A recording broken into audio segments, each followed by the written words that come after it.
ചേട്ടാ നമസ്കാരം. നമസ്കാരം. ആ ചിരി കണ്ടാലേ അറിയാം നമുക്ക് എന്താണ് ഇന്നത്തെ സംഭവം എന്ന്. ബീഹാറിൽ വോട്ട് ചോരി. ബീഹാർ വോട്ട് ചോരിയാണെന്ന് പറഞ്ഞ് രാഹുൽ ഗാന്ധി തലങ്ങും വിലങ്ങും കിടന്ന് അതിഭീകരമായിട്ടുള്ള പ്രചാരണം നടത്തി. ഒരു ചുക്കും ചുണ്ണാമ്പും അവിടെ സംഭവിച്ചില്ല എന്നുള്ളത് മാത്രമല്ല, എന്തൊരു പോക്കാണ് ബീഹാറിൽ. നമ്മുടെ ഹാഷ്മി താജ് ഇബ്രാഹിമിന്റെ ഭാഷയെ പറഞ്ഞ കഴിഞ്ഞ തവണ ഹരിയാന ഇലക്ഷന് ഹാഷ്മി പറഞ്ഞ വാക്കാണ്, എന്റെ കോൺഗ്രസ് ഇത് എന്തൊരു പോക്കാണ് എന്റെ കോൺഗ്രസ് എന്ന്. ഇത്തവണ മാധ്യമങ്ങളെല്ലാം സംയമനം പാലിച്ചിരിക്കുകയാണ്. മാധ്യമങ്ങളെല്ലാം സംയമനം പാലിച്ചു. രാവിലെ തന്നെ എനിക്ക് എന്റെ ഒരു സ്റ്റൈൽ എന്ന് പറഞ്ഞാൽ രാവിലെ എഴുന്നേറ്റ് കഴിഞ്ഞാൽ ഉടനെ ഞാൻ കൈരളിയും, ഞാൻ മറ്റേ മീഡിയ ഒന്നും കാണും. ഇതാണ് എന്റെ സ്റ്റൈൽ. കാരണം അതിൽ ഇത് കാണുമ്പോൾ നമുക്കൊരു ആത്മനിർവൃത്തി അടയുന്നത് പോലെ വേറൊരു നിർവൃത്തി അടയാൻ പറ്റില്ല. അപ്പോ മീഡിയ വണ്ണില് പോസ്റ്റൽ ബാലറ്റ് എണ്ണുമ്പോ ഇന്ത്യ സഖ്യം 25 നമ്മുടെ NDA 40-45. ഉടനെ അവിടെ ഇരുന്ന് അവതാരകര് പറയാണ് ഇനിയിപ്പോ രാഹുൽ ഗാന്ധിക്ക് ഇതും പറയാൻ പറ്റില്ല. വളരെ നിരാശരായിട്ടാണ് പറയുന്നത്, ഇനിയിപ്പോ ഇതും പറയാൻ പറ്റില്ല. കാരണം സാധാരണ ഹരിയാനയിലൊക്കെ നിങ്ങൾ നോക്കൂ, പോസ്റ്റലിൽ നമ്മൾ ഒന്നാമതായിരുന്നു. EVM എത്തിയപ്പോൾ നമ്മൾ പിറകെ പോയത് കണ്ടോ? അതാണ് EVM അട്ടിമറി എന്ന് പറയുന്നത് എന്നൊക്കെ പറഞ്ഞ് വലിയ അടിച്ചതാണ്. എന്റെ പൊന്നു വീശട്ടോ, 191 ലൈവായിട്ട് പൊക്കോണ്ടിരിക്കുകയാണ്. 191 ടൈംസ് നൗ ആണ് നമ്മൾ എടുത്തിരിക്കുന്നത്. 191 50 49 മഹാഗഡ്ബന്ധൻ പൊട്ടിപ്പാളീസായി എന്ന് പറഞ്ഞാൽ ഇങ്ങനൊരു തോൽവിയുണ്ട്. ഈ എന്റെ പൊന്നോ, നമ്മൾ ഈ തോറ്റമ്പി എന്നൊക്കെ പറയൂലേ, ഞാൻ ആ വാക്ക് ഉപയോഗിക്കാറില്ല, പക്ഷെ ഇപ്പൊ നമ്മുടെ വെള്ളാപ്പള്ളി ഒരു വാക്ക് ഉപയോഗിക്കുമല്ലോ, ഏഷ്യാനെറ്റ് എവിടെ മെഴുകിയല്ലോടോ എന്ന് പറയുന്ന ഒരു സീനുണ്ടല്ലോ, അതാണ് എനിക്കിപ്പോ ഓർമ്മ വരുന്നത്. 191 ഇതൊന്നും ആരും പ്രതീക്ഷിച്ച സംഭവമല്ല. 191 എന്നൊക്കെ പറഞ്ഞാൽ എനിക്ക് തോന്നുന്നു റെക്കോർഡാണെന്ന് തോന്നുന്നു. ആകപ്പാടെ 243 സീറ്റേ ഉള്ളൂ. അതിൽ 191 സീറ്റ് പിടിക്കാന്ന് പറഞ്ഞാൽ എന്താണ് സംഭവം? അപ്പൊ എങ്ങനെ വിലയിരുത്താൻ ഇനി ഒന്നുമില്ല ഇതിൽ, പ്രത്യേകിച്ച് വിലയിരുത്തലൊന്നും ആവശ്യമില്ല. എങ്കിലും എങ്ങനെ സന്തോഷം പങ്കുവയ്ക്കുന്നു, അതാണ് എന്റെ ചോദ്യം. അതെ, ഇത് നമ്മൾ ഇതിനു മുമ്പും 2 തവണ ഈ ന്യൂസിന്റെ മരണം പോയിന്റിൽ ബീഹാർ ഇലക്ഷനെ കുറിച്ച് എടുത്തിരുന്നു. അന്ന് പറഞ്ഞൊരു കാര്യമുണ്ട്, ഈ ബീഹാറിൽ പോയിട്ട് വഴി കിടക്കുന്ന മലത്തിന്റെ വിഷ്വൽ എടുത്തിട്ട് ബീഹാർ ദരിദ്രമാണ്, അങ്ങനെയാണ് ഇങ്ങനെയാണെന്ന് പറഞ്ഞു കഴിഞ്ഞാൽ കേരളത്തിലിരിക്കുന്നവർക്ക് അത് കണ്ട് കപ്പലണ്ടി കുറയ്ക്കാന്നല്ലാതെ അതൊന്നും ബീഹാറിൽ ഏച്ചില്ല എന്ന് നമ്മൾ അന്ന് പറഞ്ഞിരുന്നു. അതുകൂടാതെ ബീഹാറിലെ പൊളിറ്റിക്സ് വിട്ടിരുന്ന അനാലിസിസ് ചെയ്യുന്നിടത്ത് നമ്മൾ പറഞ്ഞിരുന്നു, നിങ്ങൾ അനാലിസിസ് ചെയ്യുന്ന പൊളിറ്റിക്സ് അല്ല ബീഹാറിലെന്ന് നമ്മൾ പറഞ്ഞിരുന്നു. കാരണം ബീഹാറിന്റെ പൾസ് അറിയുമ്പോൾ നമുക്കറിയാം. കാരണം ഒന്നാമത്തെ ഒരു കാര്യം നിസ്സാരമായിട്ട്, എവിടെയൊക്കെ സ്ത്രീകൾ കൂട്ടത്തോട് വോട്ട് ചെയ്യാൻ എത്തുന്നു അവിടെ ഇപ്പോൾ ഇന്ത്യയിൽ കണ്ടുവരുന്ന ട്രെൻഡ് BJP പടുകൂറ്റൻ BJP. ഇത് നമ്മൾ മധ്യപ്രദേശിൽ കണ്ടതാണ്. ശിവരാജ് സിംഗ് ചൗഹാൻ എല്ലാ സർവേയിലും തോറ്റുപോകുമെന്ന് പറഞ്ഞതാണ്. അവിടെ സ്ത്രീകൾ കൂട്ടത്തോടെ വന്നു, ദാദ ജയിച്ചു. ദാദ എന്നാണ് അദ്ദേഹത്തെ സ്ത്രീകൾ വിളിക്കുന്നത്. അദ്ദേഹത്തിന് 4 പെൺപിള്ളേരാ, പെൺകുട്ടികൾ വലിയ പ്രേമമുള്ള ആളാണ്, സ്നേഹമുള്ള ഒരാളാണ്. അപ്പൊ അദ്ദേഹത്തെ അവർ നെഞ്ചേറ്റി അവിടെ വിജയിപ്പിച്ചു. ഇതുപോലെ തന്നെയാണ് സ്ത്രീകൾ. നോക്കൂ, ബീഹാറിന്റെ ചരിത്രത്തിൽ ആദ്യമായിട്ടാണ് 66.4% വോട്ടാണ് നടന്നത്, വോട്ടിംഗ് നടന്നത്. അതായത് ജനം കംപ്ലീറ്റ് ബൂത്തിലെത്തി. അപ്പോഴിവിടുത്തെ മാധ്യമങ്ങളും ആളുകളും പറഞ്ഞെന്താണെന്നറിയാമോ, ഇത് മോദിക്കെതിരെയുള്ള വിധിയെഴുത്താണെന്ന് പറഞ്ഞു. പക്ഷെ അവിടെ ഞങ്ങൾ ശ്രദ്ധിച്ചത്, നമ്മുടെ ഈ ന്യൂസിന്റെ മലയാളം ശ്രദ്ധിച്ചിട്ട് പോയ വിഷയമുണ്ട്. ഈ 66.4 നമ്മൾ ശ്രദ്ധിച്ചത്. 66.4 ആരാണ് ഏറ്റവും കൂടുതൽ വോട്ട് ചെയ്തതെന്ന് വരുമ്പോൾ ആദ്യ ഘട്ടത്തിൽ 69.4% സ്ത്രീകളും 61% പുരുഷന്മാരും വോട്ട് ചെയ്തത്. അടുത്ത ഘട്ടത്തിൽ 2ാം ഘട്ടത്തിലേക്ക് വന്നപ്പോൾ സ്ത്രീകളുടെ ഒരു കുത്തൊഴുക്ക് 74.3%. ബീഹാറിന്റെ ചരിത്രത്തിൽ ആദ്യമായിട്ട് സ്ത്രീകൾ കൂട്ടത്തോടങ്ങ് വരിക. അതെന്തുകൊണ്ടാണ് വന്നതെന്ന് വെച്ചാൽ അതിന് കുറെ കാരണങ്ങളുണ്ട് ഇതിനകത്ത്. ഇവിടെ നമുക്ക് പറ്റിപ്പോകുന്നത് വെച്ചാൽ ബീഹാറിൽ പോയിട്ട് അവിടുത്തെ പണിതീരാത്ത വീടില്ല, പിന്നെ വഴിയില് ആണ് എല്ലാവരും മലമൂത്ര വിസർജനം ചെയ്യുന്നെന്ന് പറഞ്ഞ് വാർത്ത ചമച്ചു കഴിഞ്ഞാൽ കേരളത്തിലിരിക്കുന്ന സുഡാപ്പിക്കും കമ്മിക്കും ഒരു സുഖം കിട്ടുമെന്നേ ഉള്ളൂ. റിയാലിറ്റി എന്താണ്? ശരിയാണ്, ആ പറഞ്ഞതെല്ലാം ശരിയാണ്. അവിടെ വീടില്ല, വീട് പണി നടക്കുന്നില്ല. ഇത് ബീഹാറിൽ ഇന്നലെ ഉണ്ടായതല്ല. ബീഹാർ രൂപീകൃതമായിട്ട് പതിറ്റാണ്ടുകൾ കഴിഞ്ഞിട്ടുണ്ട്. അവിടെ ഇതുവരെ ഭരിച്ചവർ അവിടെ ഒരു ചുക്കും ചുണ്ണാമ്പും ചെയ്തിട്ടില്ല. കേവലം 11 വർഷമേ ആയിട്ടുള്ളൂ നരേന്ദ്രമോദി കേന്ദ്രത്തിൽ അധികാരത്തിൽ വന്നിട്ട്. അതിനുശേഷമാണ് അവിടെ ഒരു നല്ല റോഡ് വന്നത്. അവിടെ ഈ ഒരുപാട് മലയാളികൾ സ്കൂൾ നടത്തുന്നുണ്ട്. അവരോട് പോയി ചോദിക്കാമെങ്കിൽ പറഞ്ഞു തരും അവര്. റോഡ് വന്നിട്ടുള്ളത്, പാലം വന്നിട്ടുണ്ട്. പട്ന നഗരം പഴയ പട്ന നഗരം കണക്കാണോ? ഇപ്പോഴെവിടെങ്കിലും വഴിവെക്കിൽ പെട്ടിക്കട കണക്ക് മദ്യക്കട കാണാൻ പറ്റും ബീഹാറിൽ? ജംഗിൾ രാജ് അല്ലായിരുന്നു? UP-യേക്കാൾ കഷ്ടമായിട്ടുള്ള ജംഗിൾ രാജ് നടന്ന സ്ഥലമല്ലായിരുന്നു? പിടിച്ചുപറിയാണ്, ഗുണ്ടായിസമാണ്, കരം പോലും പിരിക്കുന്ന അവിടുത്തെ ഈ RJD-യുടെ ഒക്കെ ഗുണ്ടകളായിരുന്നു. അപ്പൊ ഇങ്ങനെയുള്ള ഒരു സംസ്ഥാനത്ത് നിന്ന് BJP സർക്കാർ കൊടുത്ത ഒറ്റ വാഗ്ദാനം മാത്രമാണ്, ജംഗിൾ രാജിലേക്ക് പോകണോ നിങ്ങൾക്ക്, അതല്ലാതെ സ്വതന്ത്രമായിട്ട് മുൻപോട്ട് പോകണമെന്ന് ചോദിച്ചപ്പോഴാണ് ഈ സ്ത്രീകൾ വോട്ട് ചെയ്യാൻ വന്നത്. സ്ത്രീകൾക്ക് വേണ്ടി ഒരുപാട് കാര്യങ്ങൾ ചെയ്തിട്ടുണ്ട്. ഇപ്പോൾ 10,000 രൂപ സ്ത്രീകൾക്ക് കൊടുക്കുന്ന ഒരു പദ്ധതി അവിടെ തുടങ്ങിയിട്ടുണ്ടായിരുന്നു. അതാണ് ഇതിനകത്ത് ഒരു ഹൈലൈറ്റ്. ഇവിടെ ഇത്രയും ഒരു രാജ്യം കൊള്ളയടിച്ച പാർട്ടി, എന്നിട്ട് അവർ ഇപ്പോൾ ചെയ്യുന്നതും അത് തന്നെയല്ലേ. ഭീകരവാദ പ്രവർത്തനം നടത്തുമ്പോൾ അവരെ വെള്ളപൂശുക, രാജ്യത്തെ താറടിക്കുക. അതിന് ഒറ്റക്കെട്ടായിട്ട് ഈ രാജ്യത്ത് എല്ലാവരും നിലകൊള്ളേണ്ടി വരുമ്പോൾ അതിന് കുത്തിത്തിരിപ്പുണ്ടായി നിൽക്കുന്നവരുടെ കാലം കഴിഞ്ഞു. ഇത് പലപ്പോഴായിട്ട് നമ്മൾ ഈ ചാനലിൽ ഇരുന്ന് പറയുന്നതാണ്.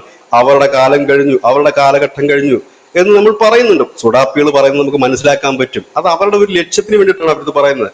ഈ ജനാധിപത്യ പ്രക്രിയയിലുള്ള ഒരു ജനകീയ പാർട്ടി എന്ന് പറയുന്ന കോൺഗ്രസ്, മതേതരം എന്ന് പറയുന്ന കോൺഗ്രസ്, അവർ ഇതേ രീതിയിൽ ഡൗട്ട് എന്തെന്നറിയാമോ? നമ്മുടെ മാധ്യമങ്ങളെല്ലാം ടൈറ്റിൽ കാർഡും തംബ്നെയിലൊക്കെ അടിച്ചിരിക്കുന്നത് ഒരു സൈഡില് രാഹുൽ ഗാന്ധി, ഒരു സൈഡിൽ നരേന്ദ്രമോദി. ഈ രാഹുൽ ഗാന്ധിക്ക് ബീഹാറിൽ എന്താണ് റോൾ? എനിക്ക് മനസ്സിലാവുന്നില്ല. ബീഹാറിൽ ഈ ഇന്ത്യ മുന്നണി ഇങ്ങോട്ട് വന്നു കഴിഞ്ഞാൽ പട്ടി അകത്ത് വിടുമെന്നാണ് പറഞ്ഞത് രാഹുൽ ഗാന്ധി. ഇയാൾക്ക് അവിടെ എന്താ റോള്? പണ്ട് ഞാൻ ഈ പഠിക്കുമ്പോൾ പോലും, ഞാൻ ഈ ജേർണലിസം പഠിക്കുമ്പോൾ പോലും ഈ കാർഡ് അടിക്കുക, ആ കാർഡിൽ വയ്ക്കേണ്ട ചിത്രങ്ങൾ അടിക്കുക എന്നുള്ളത് നമുക്ക് വളരെ ഗംഭീരമായിട്ട് നമ്മുടെ സാറുമാർ പഠിപ്പിച്ചു തരും. എന്നിട്ട് നമ്മള് ഈ ചാനൽസിൽ നോക്കുമ്പോൾ ഇത് നമുക്ക് പഠിപ്പിച്ചു തന്ന സാറുമാർ തലപ്പത്തിരിക്കുന്ന ചാനൽസിൽ തന്നെ ഒരു സൈഡിൽ രാഹുൽ ഗാന്ധി. ഈ രാഹുൽ ഗാന്ധിക്ക് ബീഹാറിൽ എന്താ റോൾ? ഇപ്പുറത്തെ നരേന്ദ്രമോദി അത് ഓക്കെയാണ്, BJPക്ക് അവിടെ 80 സീറ്റ് ഉണ്ട്. രാഹുൽ ഗാന്ധിക്ക് അവിടെ എന്താ റോൾ? ഇത്തവണ സീറ്റും കൊടുത്തിട്ടില്ല. ഇത്തവണ രാഹുൽ ഗാന്ധി വന്നു കഴിഞ്ഞാൽ കാല് കൊല്ലി ഒടിക്കുമെന്നും പറഞ്ഞിരിക്കുകയാണ് അവിടെയുള്ള നമ്മുടെ തേജസ്വി യാദവ്. എന്താ രാഹുൽ ഗാന്ധിക്ക് റോൾ? അതെനിക്കൊന്ന് അറിയണം. അല്ല, അങ്ങനെയല്ലത്. നമ്മുടെ രാജ്യത്തിന്റെ ഭരണപക്ഷത്തിന്റെ മുഖം എന്ന് പറയുന്ന ശ്രീമാൻ നരേന്ദ്രമോദിയും പ്രതിപക്ഷത്തിന്റെ മുഖം ശ്രീമാൻ രാഹുൽ ഗാന്ധിയും തന്നെയാണ്. അതിൽ യാതൊരു തർക്കവുമില്ല.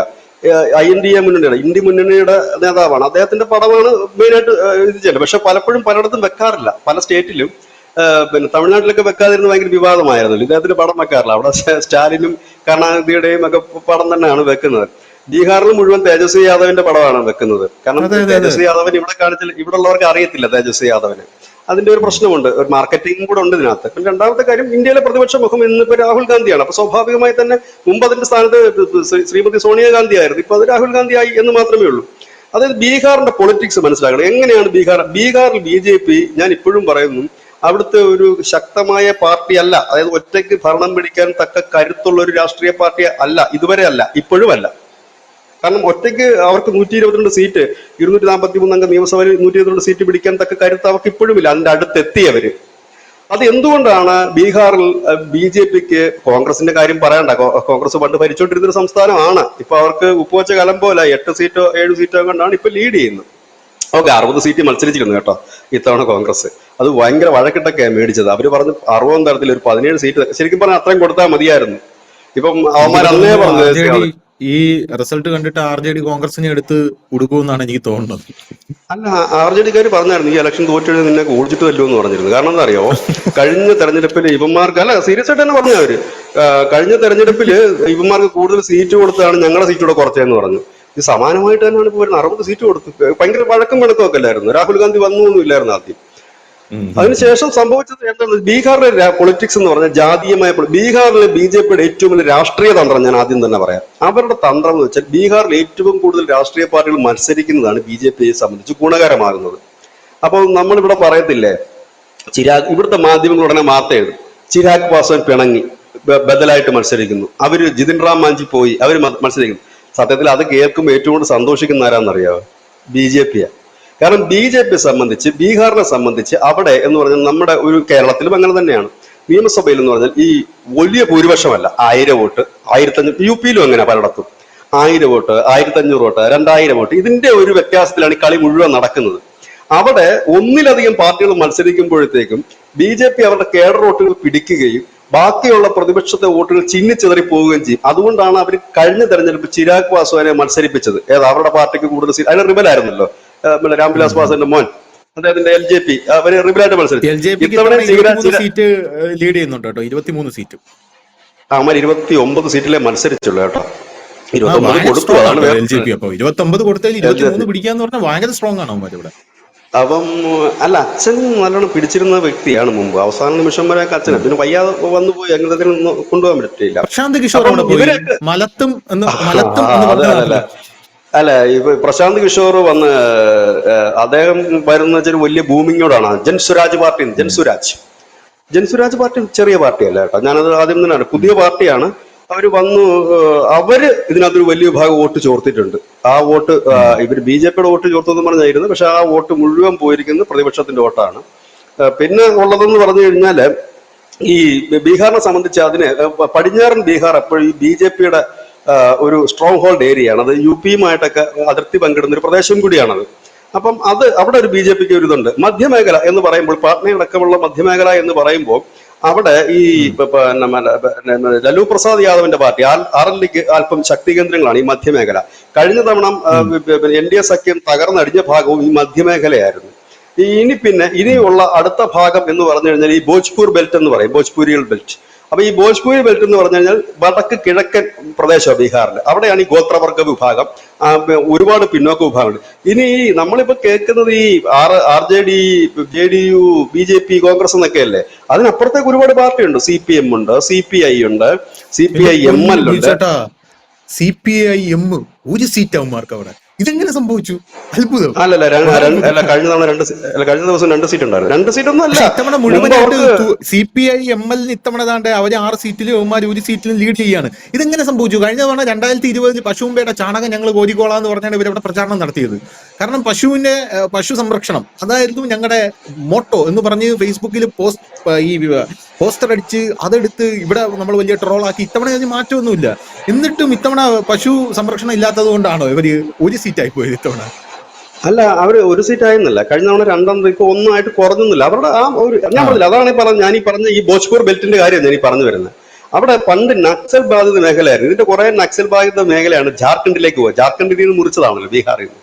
അപ്പൊ ഇതിന്റെ കുറെ ഭാഗങ്ങൾ കൊണ്ട് അവന്മാര് പോയി. അപ്പൊ ഇടതുപക്ഷത്തിന് നല്ല വളക്കൂറുള്ള മണ്ണാണ്, സോഷ്യലിസ്റ്റുകൾക്ക് വളക്കൂറുള്ള മണ്ണാണ്. BJP-ക്ക് അവിടെ ഇങ്ങനെ പെട്ടെന്ന് ഈസിയായിട്ട് കടന്ന് കയറാൻ പറ്റുന്നൊരു മണ്ണല്ലത്.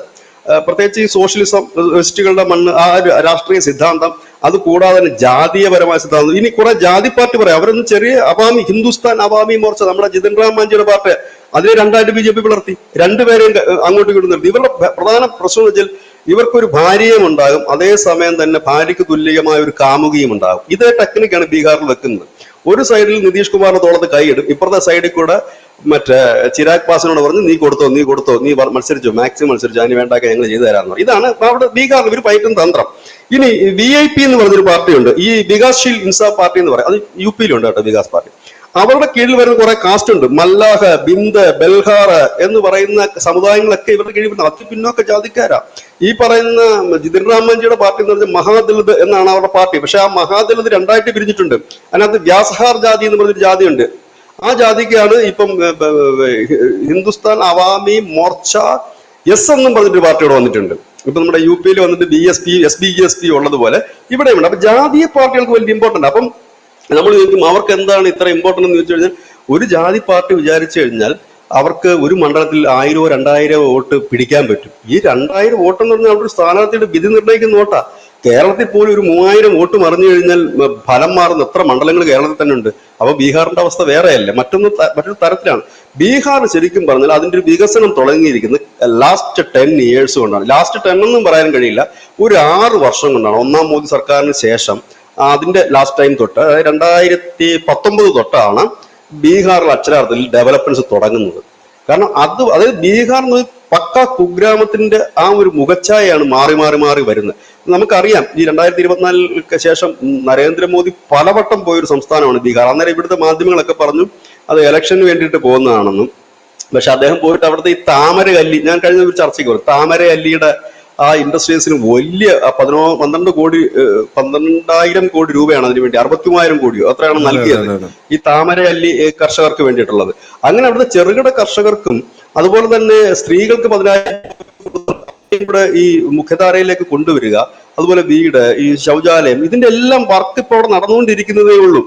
ഒരു പക്ഷെ അടുത്ത തവണ തിരഞ്ഞെടുപ്പ് നടക്കുമ്പോൾ കേരളത്തിൽ നിന്ന് പോകുന്ന മാധ്യമങ്ങൾ കാണുന്നത് ഇതുപോലെയുള്ളൊരു അവസ്ഥ ആയിരിക്കില്ല ബീഹാറിൽ. അത് ഉറപ്പിച്ച് നമുക്ക് പറയാൻ കഴിയും. ഇതിൽ എനിക്കൊരു കാര്യം ചോദിക്കാനുള്ളത്, ഈ BJP-ക്ക് ഇപ്പൊ 193 ആയി കേട്ടോ. എന്റെ പള്ളി, സോറി ഞാൻ എക്സൈറ്റ്മെന്റില് പറയുന്ന മാധ്യമ ഭാഷയല്ലാന്നൊക്കെ പറഞ്ഞ ആൾക്കാരൊന്ന് കമന്റ് ചെയ്യും. ഞാൻ എക്സൈറ്റ്മെന്റിൽ എന്റെ അന്തരംഗത്തിൽ നിന്ന് വരുന്നതാണ്.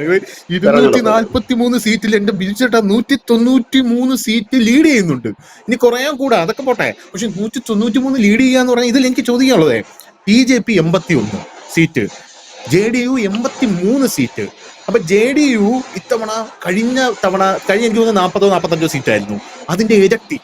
83 സീറ്റ്, അതിന്റെ ഇരട്ടിയാണ് ഇത്തവണ നേടിയിരിക്കുന്നത്. അപ്പൊ കഴിഞ്ഞ തവണ നമ്മൾ, ഞാനും ബീച്ചേട്ടനും കൂടെ ഈ ബീഹാർ, കഴിഞ്ഞ തവണ ഞാനും താങ്കളും കൂടെ ഈ ബീഹാറിനെ കുറിച്ച് വിലയിരുത്തൽ നടത്തിയപ്പോ താങ്കൾ എന്നോട് പറഞ്ഞൊരു കാര്യമുണ്ട്. അതായത് പതുക്കെ പതുക്കെ ഈ JDU-നെ BJP വിഴുങ്ങും. BJP വിഴുങ്ങിയിട്ട് സമ്പൂർണ്ണമായിട്ട് BJP അവിടെ എസ്റ്റാബ്ലിഷ് ആവും. പിന്നെ നിതീഷ് കുമാറിന്റെ കാലം കഴിയാറായി. കാലം കഴിയുമ്പോൾ JDU എന്ന് പറയുന്ന പാർട്ടി സ്വാഭാവികമായിട്ടും ക്ഷയിക്കും. പക്ഷെ ഇത്തവണത്തെ തെരഞ്ഞെടുപ്പിന്റെ ആ ഒരു ഇത് നോക്കൂ, JDU 83, അതായത് കഴിഞ്ഞ തവണത്തെക്കാട്ടിലും ഇരട്ടി പവറോട് കൂടി JDU അവിടെ പ്രബലമായിട്ട് മുന്നിൽ നിൽക്കുകയാണ്. BJP ഇതാ 83, 82 കട്ടക്ക് നിൽക്കുകയാണ് BJPയും JDU. അപ്പൊ സ്വാഭാവികമായിട്ടും നിതീഷ് കുമാർ അദ്ദേഹത്തിന്റെ ഓർമ്മ നശിച്ചു തുടങ്ങി. അദ്ദേഹം വാർദ്ധക്യത്തിന്റെ പല അവശതകളും കാണിക്കുന്നു.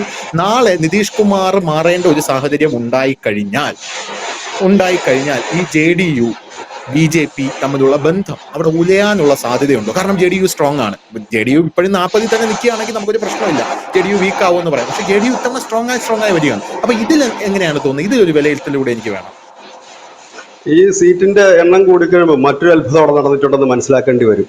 ധനുഷ് പറഞ്ഞ ഈ സീറ്റ് 81 സീറ്റ് JDU നേടിയിട്ടുണ്ടെങ്കിൽ JDU-ന്റെ വോട്ട് ബാങ്ക് എന്ന് പറഞ്ഞാൽ മുസ്ലിം പ്ലസ് കുർമി അങ്ങനെയൊക്കെയുള്ള പിന്നോക്കം. അപ്പൊ മുസ്ലിം വോട്ട് വലിയ രീതിയിൽ, അതായത് നിതീഷ് കുമാറിനെ എക്കാലവും പിന്തുണച്ചിരുന്ന മുസ്ലിം വോട്ട് കഴിഞ്ഞ നിയമസഭാ തെരഞ്ഞെടുപ്പിൽ JDU-വിന് കിട്ടിയില്ല. അവിടെയാണ് JDU അമ്പേ താഴെ പോയത്. കാരണം ഈ മോദിയോട് ഭയങ്കരമായിട്ട് ഈ മുസ്ലിംസിന് വിരോധം ഒക്കെ ഉണ്ടായിരുന്ന സമയമാണ്. അതായത് ഈ പോപ്പുലർ ഫ്രണ്ട് കോൺഗ്രസ് വലിയ പരിപാടി നടത്തിക്കൊണ്ടിരിക്കുന്ന സമയമായിരുന്നു. ഇപ്പൊ അത് മാറി എന്നാണ് ഇപ്പൊ എനിക്ക് തോന്നുന്നത്. ഈ ഒരു ഇലക്ഷൻ ഫലം വരികയാണെങ്കിൽ അതിനർത്ഥം JDU 82, BJP 82. അപ്പൊ ആ മുസ്ലിം ബെൽറ്റിൽ മുഴുവൻ JDU-ന് പഴയ നിതീഷ് കുമാറിനുള്ള പിന്തുണയുണ്ടല്ലോ മുസ്ലിംസിന്റെ. ഈ നിതീഷ് കുമാറിന് എന്തിനാണ് BJP നിലനിർത്തി മുമ്പോട്ട് കൊണ്ടുപോകുന്നത്? ചിരാഗ് പാസ്വാൻ എന്തിനാണ് BJP നിലനിർത്തി മുമ്പോട്ട് കൊണ്ടുപോകുന്നത്? ഇവരുടെ വോട്ട് ബാങ്ക് എന്ന് പറഞ്ഞാൽ മുസ്ലിം വോട്ട് ബാങ്ക് ആണ് മെയിൻ. മുസ്ലിം വോട്ട് ബാങ്ക് പ്ലസ് പിന്നാക്ക വോട്ട് ബാങ്ക്. മറ്റവരുടെ BJP-യുടെ വോട്ട് ബാങ്ക് എന്ന് പറഞ്ഞാൽ OBC പ്ലസ് മുന്നോക്കമാണ് അവരുടെ വോട്ട് ബാങ്ക്. പിന്നെ RJD-യുടെ വോട്ട് ബാങ്ക് എന്ന് പറഞ്ഞാൽ യാദവ വോട്ട് പ്ലസ് മുസ്ലിമാണ്. മനസ്സിലാവുന്നുണ്ടോ? ഈ മുസ്ലിം വോട്ടുകള് ഭരണപക്ഷത്തിന് കിട്ടുമ്പോൾ അതിന് ഈക്വൽ ആയിട്ട് തന്നെ പ്രതിപക്ഷത്തിനും പോകുന്നുണ്ട്. RJD-യുടെ കരുത്ത് എന്ന് പറഞ്ഞാൽ തന്നെ മുസ്ലിം വോട്ടാണ്. RJD-യുടെ കരുത്ത് മുസ്ലിം വോട്ടാണ്. കോൺഗ്രസിന്റെ കരുത്ത് മുസ്ലിം വോട്ടാണ്. ഈ പറയുന്ന നിതീഷ് കുമാറിന്റെ കരുത്ത് മുസ്ലിം വോട്ടാണ്. ചിരാഗ് പാസ്വാന്റെ കരുത്ത് മുസ്ലിം വോട്ടാണ്. ഇതിൽ മുസ്ലിം വോട്ടിന്റെ കരുത്തില്ലാത്ത ഒരു പാർട്ടിയേ ഉള്ളൂ. അതാണ് ഇവരുടെ ഇക്വേഷൻ വിജയിക്കുന്നത്. അതായത് ഞാനിപ്പോ ഒരു ഉദാഹരണം പറയുകയാണ്. അത് എങ്ങനെയാണെന്ന് എനിക്ക് ഞാൻ ഉദാഹരണം മാത്രം പ്രേക്ഷകർക്ക് കാണണം. കേരളത്തിലെ പിന്നെ മുസ്ലിങ്ങൾ BJP ലീഗും അല്ലെങ്കിൽ മുസ്ലിം വിഭാഗവും ഹിന്ദുക്കളും കൂടെ ഒന്നിക്കുന്നു കരുതുക. അപ്പൊ കേരളത്തിന്റെ റിസൾട്ട് എന്തായിരിക്കും? ജസ്റ്റ് ഒന്ന് ഇമാജിൻ ചെയ്ത് നോക്ക്. സൂപ്പറായിട്ട് 72 സീറ്റ് കേവല ഭൂരിപക്ഷം കിടക്കില്ലേ? ആ മെത്തേഡാണ് ബീഹാറിലെ അതുകൊണ്ടാണ് ബീഹാറിലെ എല്ലാ കാലവും ഈ നിതീഷ് കുമാറിന്റെ ഒപ്പം BJP നിൽക്കുന്നത്. കാരണം അവർക്ക് വളരണമെങ്കിൽ നിതീഷ് കുമാർ വേണം. ഇനി ധനുഷ് ചോദ്യത്തിലേക്ക് വരാം. ഇവിടുത്തെ ഒരു വിഷയം എന്താണെന്ന് ചോദിച്ചു കഴിഞ്ഞാൽ, ഇപ്പോഴത്തെ അവസ്ഥയിൽ BJP അവരുടെ സഖ്യകക്ഷികളെ എല്ലാം തന്നെ ഹൈജാക്ക് ചെയ്ത് വെച്ചിരിക്കുന്ന ഒരു പാർട്ടിയാണ് അവര്. അത് അവരുടെ രീതിയാണത്. അതായത് അവരുടെ കയ്യിലാണ് ഇതിന്റെ മുഴുവൻ കടിഞ്ഞാണ് ഇരിക്കുന്നത്. നിതീഷ് കുമാറിനെ സംബന്ധിച്ച് അദ്ദേഹത്തിന്റെ തുടർച്ചയായ അഞ്ചാമത്തെ ഭരണമായത്. അതൊരു റെക്കോർഡാണത്. ഒരു ഇത്രയും തുടർച്ചയായിട്ട് കോൺഗ്രസ് ഇതരെയാണെന്നും കൂടെ ആലോചിക്കണം. അപ്പം അങ്ങനെ വന്നിട്ട് അദ്ദേഹം ഇതുവരെ പ്രതിപക്ഷത്തിരിക്കാത്തൊരു നേതാവ് കൂടെയാണ്. അപ്പം എഞ്ചിനീയറൊക്കെയാണ്, വിദ്യാസമ്പന്നനാണ് ചേട്ടാ. അപ്പം അങ്ങനെ വന്നു അദ്ദേഹം അത് തുടർച്ചയായി വരുമ്പോൾ അദ്ദേഹത്തിന് വലിയ തിളക്കം കിട്ടുന്നുണ്ട്. ഈ ഒരു 80-81 സീറ്റ് എന്ന് പറയുമ്പോൾ അപ്പൊ അവിടത്തെ അർത്ഥം എന്ന് വെച്ചാൽ നമ്മൾ ഇവിടെ കൊട്ടിക്കോഴിച്ചു ഭരണവിരുദ്ധ വികാരമില്ല അവിടെ. കാരണം നിതീഷ് കുമാറിന്റെ ധനുഷ് പറഞ്ഞല്ല അക്ഷരാർത്ഥത്തിൽ ശരിയാണ്. ഓർമ്മക്കുറവുണ്ട്. നരേന്ദ്രമോദിയുടെ കാല് പലവട്ടം അദ്ദേഹം തൊഴുതു, പേര് മറന്നുപോയി, ഇതൊക്കെ അദ്ദേഹത്തിനുണ്ട്. പക്ഷെ അപ്പോഴും അവിടുത്തെ ഒരു ഭരണത്തിന് അനുകൂലമായിട്ടൊരു വലിയ വിഭാഗം തിരിഞ്ഞു. അപ്പം ഇതിനകത്ത് വേറൊരു സംഭവം കൂടെ ഉണ്ട്. ഈ നിതീഷ് കുമാറിന്റെ കയ്യിൽ നിന്ന് കഴിഞ്ഞ തവണ തിരിഞ്ഞുപോയ അല്ലെങ്കിൽ അവരുടെ കയ്യിൽ നിന്ന് ചോർന്നുപോയ കുർമി അടക്കം വോട്ടുകളും വീണ്ടും വന്നു എന്നാണ് ഈ സീറ്റ് നില കാണിക്കുന്നത്. അവർക്ക് എനിക്ക് തോന്നുന്നു എന്റെ ഒരു ഓർമ്മയിൽ ഈ അടുത്ത സമയത്ത് അവർക്ക് ഹയസ്റ്റ് ആയിട്ട് വന്നിട്ടുള്ള 74 ആയിരുന്നു. കഴിഞ്ഞ നിയമസഭാ തെരഞ്ഞെടുപ്പിൽ അവർ വളരെ താഴോട്ട് പോയി. ഇപ്പൊ വീണ്ടും അവർ ആ പഴയ രാജകീയ പ്രൗഢിയിലേക്ക് തിരിച്ചെത്തുന്നു. BJP സംബന്ധിച്ച് എന്തെങ്കിലും ഒരു സന്തോഷമുണ്ടോ എന്ന് വെച്ചാൽ ഈ ഇപ്പൊ ധനുഷ് പറഞ്ഞ സംഖ്യയാണ്, വലിയ സന്തോഷത്തിന് വകുപ്പൊന്നുമില്ല. കാരണം അവർ കഴിഞ്ഞ തവണ നേടിയ ആ ഒരു സംഖ്യ JDU 80 BJP മറികടന്നു. ഇങ്ങനെ മാറിക്കൊണ്ടേയിരിക്കുകയാണ്. 80, 82. അങ്ങനല്ല, BJP സംബന്ധിച്ച് അതൊരു വലിയ ഹൈപ്പാണെന്ന് ഞാൻ പറയില്ല. കാരണം കഴിഞ്ഞ നിയമസഭാ തെരഞ്ഞെടുപ്പ് BJP ഏതാണ്ട് 80 സീറ്റോളം നേടി. 80ഓ 81ഓ സീറ്റ് അവർ നേടി ഏതാണ്ട്. അപ്പൊ ആ നമ്പറിലാണ് ഇപ്പോൾ അവർ വന്ന് നിൽക്കുന്നതെന്നാണ് ധനുഷ് പറയുമ്പോൾ എനിക്ക് മനസ്സിലാകുന്നത്. പിന്നെ ഇവരുടെ കൂടുള്ള പാർട്ടി ഉണ്ട് നമ്മുടെ. എനിക്ക് അതിനകത്ത് ഏറ്റവും ഇഷ്ടപ്പെട്ടത് ചിരാഗ് പാസ്വാന്റെ വന്ന വരവാണ്. കാരണം എനിക്ക് തോന്നുന്നത് ഈ നമ്മുടെ ശ്രീമാൻ രാംവിലാസ് പാസ്വാൻ ഉണ്ടായ സമയത്ത് ഇത്രയും സീറ്റ് മത്സരിക്കാൻ കൊടുക്കത്തില്ലായിരുന്നു. ഈ മോൻ വന്നപ്പോ മോൻ കുറച്ചുകൂടെ മിടുക്കണം. അവൻ BJP മോനെ വെച്ച് നന്നായിട്ട് കളിപ്പിച്ചിട്ട് അവനെ നല്ലൊരു ഇതാക്കി കൊണ്ടുവന്നിട്ടുണ്ട്. കഴിഞ്ഞ തെരഞ്ഞെടുപ്പിലൊക്കെ കൊണ്ടുവന്നിട്ട് അവനൊരു പ്രഷർ ഗ്രൂപ്പ് ആക്കി BJP നിലനിർത്തുക. ഈ നിതീഷ് കുമാറിനെ വെട്ട. ഇപ്പൊ ഈ അവൻ എത്ര സീറ്റ് ഉണ്ട്? ഇപ്പൊ 23 ആവേശത്തിൽ പറഞ്ഞു. 82 BJP, JDU 80, LJP 23, HIMS 4, RLM 1. മൊത്തം 190 സീറ്റിൽ നിലവിൽ BJP ലീഡ് ചെയ്യുന്നു. വേറെ LJPക്ക് അതായത് LJPക്ക് 23 എന്ന് പറയുമ്പോൾ നാളെ നിതീഷ് കുമാർ എന്തെങ്കിലും പണി ഒപ്പിച്ചാലും BJPക്ക് കിട്ടുന്ന ഈ 80+20 110 ആയില്ലേ. പിന്നെ ഒരു 12 സീറ്റോടെ ഒപ്പിച്ചു കഴിഞ്ഞാൽ അവർക്ക് ഭരിക്കാം. പിന്നെ അവാമി മോർച്ച ഉണ്ട്, ജിതിൻ റാം മാഞ്ചി. BJPയുടെ കൂടെ എക്കാലവും നിൽക്കുന്ന ഒരു ആളാണ് ജിതിൻ റാം മാഞ്ചി. അദ്ദേഹത്തിന് 6 സീറ്റ് ഉണ്ടെന്നാണ് ഇപ്പൊ ധനുഷ് പറഞ്ഞതെന്ന് എനിക്ക് മനസ്സിലാക്കാം. ഹിന്ദുസ്ഥാൻ അവാമി മോർച്ച അവർക്ക് 6 ഉണ്ടെന്നുണ്ടെങ്കിൽ ഈ നിതീഷ് കുമാർ 4. അപ്പൊ അത് നിതീഷ് പോയാലും ഇവിടെ വിഷയങ്ങളൊന്നും വരുന്നില്ല. പിന്നെ നിതീഷിനെ സംബന്ധിച്ച് ഇനിയിപ്പോ BJP വിട്ട് മുമ്പോട്ടൊരു പോക്കില്ല. കാരണം ഇത് എനിക്ക് തോന്നുന്നു അദ്ദേഹത്തിന്റെ രാഷ്ട്രീയ ജീവിതത്തിന്റെ അവസാനത്തെ ഒരു തെരഞ്ഞെടുപ്പും രാഷ്ട്രീയ ജീവിതത്തിന്റെ തിരശീല വീഴുന്ന ഒരു തെരഞ്ഞെടുപ്പും കൂടിയാണ്. കാരണം അദ്ദേഹത്തിന്റെ ആരോഗ്യം അത്രത്തോളം മോശമായ ഒരു അവസ്ഥയിലാണ്. പക്ഷെ അവിടെ നിതീഷ് അല്ലാതെ വേറൊരാളെ BJPക്ക് ഉയർത്തി കാണിക്കാൻ അതൊരു യാഥാർത്ഥ്യമാണ്. സുശീൽ കുമാർ മോദിയൊക്കെ ഉണ്ടായിരുന്നു BJP, പക്ഷെ അദ്ദേഹം ഇന്നില്ല, അദ്ദേഹം മരിച്ചു പോയിരുന്നു. അപ്പം ഉയർത്തി കാണിക്കാൻ ആളില്ല എന്നൊരു യാഥാർത്ഥ്യം അവിടെ നിൽക്കുന്നു. പിന്നെ ഇനി ചിരാഗ് പാസ്വാനെ ഒരു മുഖമായി ഉയർത്തി കാണിക്കുമ്പോഴും ചില പ്രശ്നങ്ങൾ അവിടെ അവശേഷിക്കുന്നുണ്ട്. കാരണം ചിരാഗ് പാസ്വാന്റെ കാസ്റ്റ് അല്ല നിതീഷ് കുമാറിന്റെ കാസ്റ്റ്. ഈ കാസ്റ്റിനകത്ത് കാസ്റ്റ് ഉണ്ട് ധനുഷ്, അതാണ് ഇതിനകത്ത് ഏറ്റവും വലിയ പ്രശ്നം.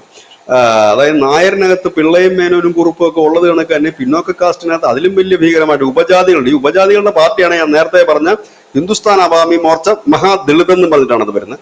ഹിന്ദുസ്ഥാൻ അവാമി മോർച്ചയുടെ പിന്നെ എന്താ ഒരു ഭാഗം പോകുന്നത് മഹാശ്രിത എന്ന് പറയുന്നിട്ടുള്ള മറ്റൊരു ജാതിയുടെ ഭാഗമായിട്ടാണ് പോകുന്നത്. പിന്നെ ഈ പറയുന്ന VIP എന്ന് പറയുന്നത് 3ഓ 4ഓ പിന്നോക്ക ഉപവിഭാഗത്തിന്റെ പാർട്ടിയായിട്ടാണ് പോകുന്നത്. അപ്പൊ അങ്ങനെ ഒരു പ്രശ്നമുണ്ട്. അപ്പൊ അതാണ് ഈ രാംവിലാസ് പാസ്വാനും ചിരാഗ് പാസ്വാനും ഈ നിതീഷിന്റെ ഒരു റോളിലേക്ക് വരാൻ കഴിയാത്തതിന്റെ പ്രധാന കാരണം എന്ന് വെച്ചാൽ അവര് പ്രതിനിധാനം ചെയ്യുന്ന SC ഷെഡ്യൂൾഡ് കാസ്റ്റ് അതിപിന്നോക്കമായ ഒരു കാസ്റ്റാണ്. അപ്പം അതിനകത്തേക്ക് എല്ലാവരും വരില്ല. ഇവരെല്ലാം കൂടെ ഒന്നിച്ചിരുത്തുക എന്നുള്ള സമഗ്രമായ ഒരു കാര്യമാണ്. പക്ഷെ UPയിലൊക്കെ BJP അത് ഏകദേശം പരിഹരിക്കാൻ പറ്റി. അവർക്ക് എനിക്ക് തോന്നുന്നു ഈ ഒരു തെരഞ്ഞെടുപ്പ് കഴിയുമ്പോൾ ബീഹാറിന്റെ ഒരു തലവര തന്നെ മാറുകയാണ് എന്നാണ് എനിക്ക് തോന്നുന്നത്. ഏതായാലും വോട്ട് ചോരി എന്ന് പറയുന്നത് യാതൊരു പ്രസക്തിയുമില്ല. ദില്ലാണ് ചോർന്നിരിക്കുന്നത്, ദിൽച്ചോരിയാണ് നടന്നിരിക്കുന്നത്. അവിടുത്തെ ജനങ്ങളുടെ പ്രത്യേകിച്ച് 199 NDA 199 വേറെ 41 മഹാഗഡ്ബന്ധൻ 199. ഓ ശോകമൂകം നമ്മള് കൈരളിയിൽ പറയുകയാണെങ്കിൽ ദുർബലം ആര് നമ്മളെല്ലാം എനിക്ക് തോന്നുന്നത് BJPക്ക്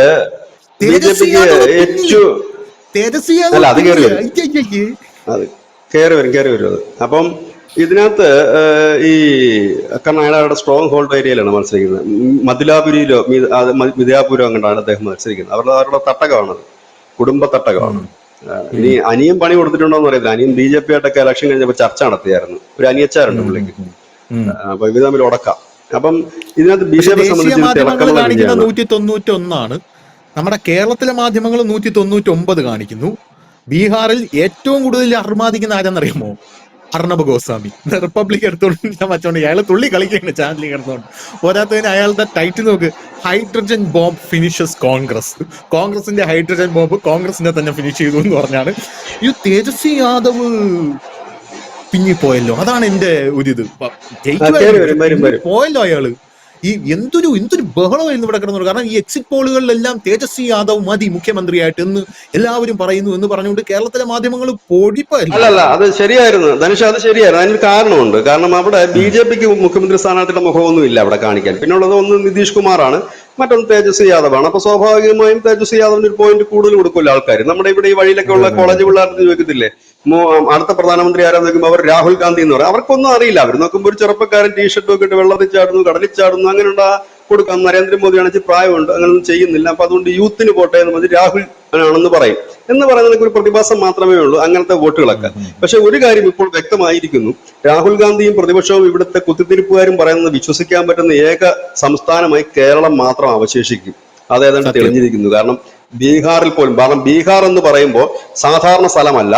കാരണം ദളിത് രാഷ്ട്രീയം, സോഷ്യലിസ്റ്റ് ആശയങ്ങൾ, ഇടത് രാഷ്ട്രീയത്തിന് ശക്തമായ വളക്കൂറുള്ള മണ്ണ്, നരേന്ദ്രമോദിക്ക് ശക്തമായ തടയിടുമെന്ന് പറഞ്ഞ മണ്ണ്, എൽ കെ അദ്വാനിയുടെ രഥയാത്ര തടഞ്ഞ മണ്ണ്, എൽ കെ അദ്വാനിയെ ജയിലിൽ ഇട്ട മണ്ണ്, ആ മണ്ണിൽ ബി ജെ പിക്ക് കടന്നു കയറുക എന്ന് പറഞ്ഞാൽ അവർക്ക് ഇപ്പൊ കിട്ടിയിരിക്കുന്നത് അവർ ഗ്രാജുവലി വളരുന്നതിന്റെ ലക്ഷണം തന്നെയാണ്.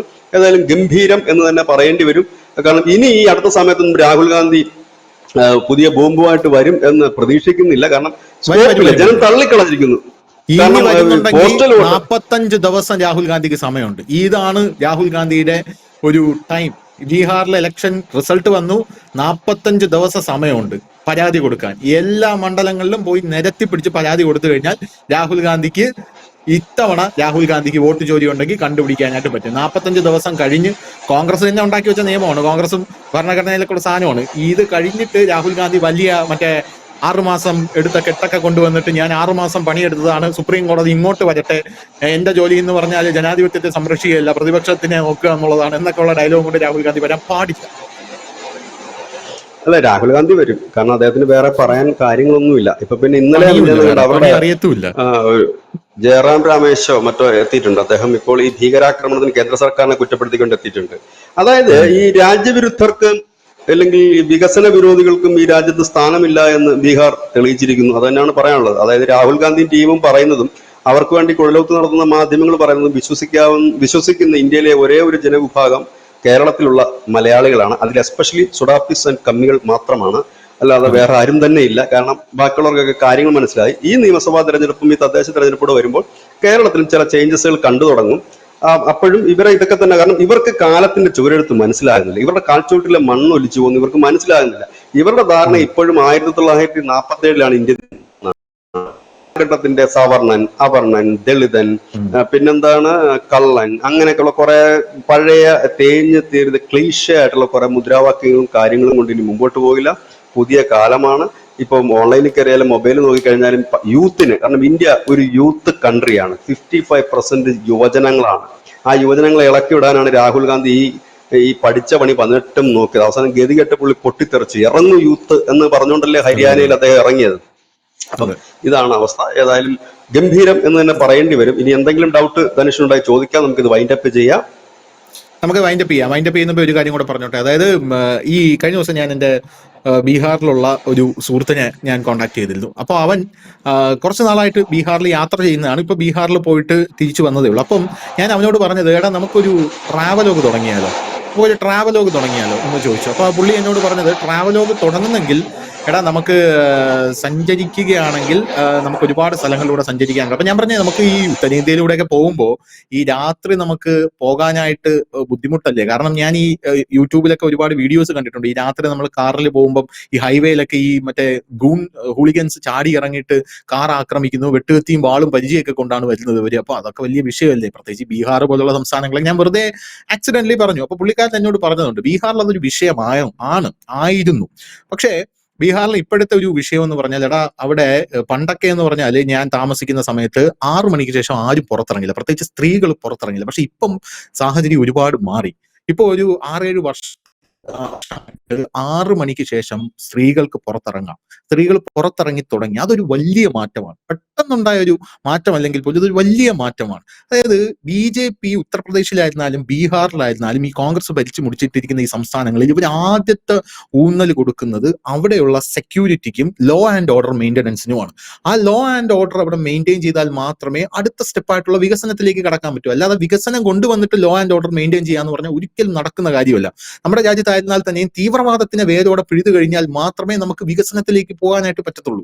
അല്ലാതെ വികസനം കൊണ്ടുവരുമ്പോൾ തീവ്രവാദികൾ അവിടെ കൊണ്ടുപോകുമ്പോൾ നമ്മുടെ നാടും പാനിക്കാവും, നമ്മുടെ നാട്ടുകാരും പാനിക്കാവും, ചെയ്ത വികസനം എല്ലാം വെള്ളത്തിൽ വെച്ച വര പോലെയാവും. അപ്പൊ കറക്റ്റ് ആയിട്ട് ലോ ആൻഡ് ഓർഡർ മെയിൻറ്റെയിൻ ചെയ്യുന്നത്, അതാണ് ബിജുചേട്ടൻ ഇത് പറഞ്ഞതിൽ എനിക്ക് തോന്നുന്നത്. കാരണം സ്ത്രീ വോട്ടർമാരാണ് യഥാർത്ഥത്തിൽ ഇറങ്ങിയിരിക്കുന്നത് ഈ BJPക്ക് വോട്ട് ചെയ്യാനായിട്ട്. അതിഭീകരമായിട്ട് സ്ത്രീ വോട്ടർമാർ ഇറങ്ങിയിരിക്കുന്നു. പല ബൈറ്റുകളിലും കാണുന്നതിലെല്ലാം തന്നെ സ്ത്രീകളാണ് പറയുന്നത് നിതീഷ് സർക്കാർ തന്നെ തിരിച്ചു വരും, സ്ത്രീ സുരക്ഷ, സ്ത്രീകൾക്ക് ഈ BJP പല സംസ്ഥാനങ്ങളിൽ വന്നതിന് ശേഷം, അത് ഉത്തർപ്രദേശ് ആയിക്കൊള്ളട്ടെ, ഉത്തർപ്രദേശ് പിന്നെ അറിയാലോ, യോഗി ആദിത്യനാഥ് പരസ്യമായിട്ട് പറഞ്ഞിട്ടുണ്ട്, സ്ത്രീകളുടെ മേൽ കൈവയ്ക്കുന്നെങ്കിൽ നീയൊക്കെ കൈവച്ചോ, നിനക്കൊക്കെ യമരാജിന്റെ അടുത്തോട്ടുള്ള ടിക്കറ്റ് ഞാൻ ബുക്ക് ചെയ്ത് തരാം. യോഗി ആദിത്യനാഥ് ഒരു മുഖ്യമന്ത്രി അതങ്ങനെ പരസ്യമായിട്ട് പറയണമെങ്കിൽ, അതായത് കൊന്നുകളയും എന്ന് തന്നെയാണ് പറഞ്ഞിരിക്കുന്നത്. ഇപ്പൊ നമ്മുടെ കേരളത്തിലെ മുഖ്യമന്ത്രിക്ക് എങ്ങനെ പറയാൻ പറ്റുമോ കൊന്നുകളയോ എന്നൊരു പ്രതി? ഉടനെ തന്നെ മനുഷ്യാവകാശ പ്രവർത്തകരൊക്കെ ഇറങ്ങത്തില്ലേ, അവർക്ക് മനുഷ്യാവകാശം ഇല്ലേ, കുറ്റം ചെയ്തെന്ന് തെളിയട്ടെ എന്നൊക്കെ പറഞ്ഞു. ഇതങ്ങനെയല്ല, സ്ത്രീകളുടെ മേത്ത് കൈവച്ചാൽ കൊന്നുകളയൂ എന്ന് പറയുന്ന സർക്കാരാണ് ബീഹാറിലും ഇവിടെയുള്ളത്. അത് സ്ത്രീകൾക്ക് വലിയൊരു ഇത് തന്നെയാണ്. അവിടെ മാറി വരികയാണ് കാര്യം. ഈ 60 വർഷത്തെ കറയുണ്ടല്ലോ, ആ കറ ഇങ്ങനെ മാറ്റിക്കൊണ്ട് വരികയാണ്. അപ്പൊ അതിന്റെയൊക്കെ ഒരു പ്രതിഫലനം തന്നെയാണ് ഈ 190, 191, 193 സീറ്റ്, BJP 84, JDU 76. ഇങ്ങനെ അവസാന ഘട്ടത്തിൽ നമ്മൾ ഇത് വൈൻഡപ്പ് ചെയ്യുന്നതിന് അവസാന ഘട്ടത്തിലുള്ള നിലയാണത്. തേജസ്വി യാദവ് ഇപ്പോഴും പിന്നിൽ തന്നെയാണ്, മുന്നിലേക്ക് കയറി വരുന്നെങ്കിൽ വന്നോട്ടെ, ജയിച്ചോട്ടെ, ഒരു പ്രതിപക്ഷ നേതാവ് വേണ്ടി. അപ്പൊ അങ്ങനെയാണ് കാര്യങ്ങളുടെ പോക്കെന്ന് പറയുന്നത്. എന്തായാലും അടിപൊളി, ബീഹാർ BJP തൂത്തുവാരി. Thank U.